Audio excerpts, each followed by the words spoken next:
প্রিয় দর্শক সবাই কেমন আছেন? আশা করি সবাই ভালো আছেন। আমি ডাক্তার ডিএন সরকার সুদীপ্ত।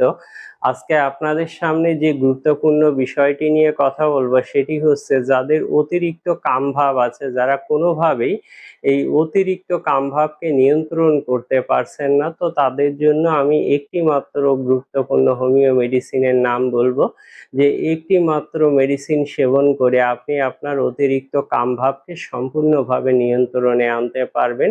মেডিসিনটির নাম হচ্ছে ইগল ফোলিয়া মাদার। এই একটি মাত্র মেডিসিন যদি আপনারা অরিজিনাল জার্মানি কোম্পানির মেডিসিন কিনে সেবন করেন, সেক্ষেত্রে খুব দ্রুততম সময়ে আপনারা কিন্তু অতিরিক্ত কামভাবকে সম্পূর্ণভাবে নিয়ন্ত্রণ করতে পারবেন। তো যারা চাচ্ছেন যে প্রাকৃতিক হোমিও মেডিসিন সেবন করে দ্রুততম সময়ে কামরিপু দমন করবেন, তারা অবশ্যই এই মেডিসিনটি কিনে সেবন করুন। আর মেডিসিনটি সেবনের নিয়মও অত্যন্ত সোজা। আপনারা চা কাপের হাফ কাপ পানিতে 10 ফোঁটা মেডিসিন মিশিয়ে নেবেন। খাবার আধা ঘন্টা পরে দিনে 3 বার খাবেন। সকাল, দুপুর, সন্ধ্যা দিনে 3 বার খাবেন।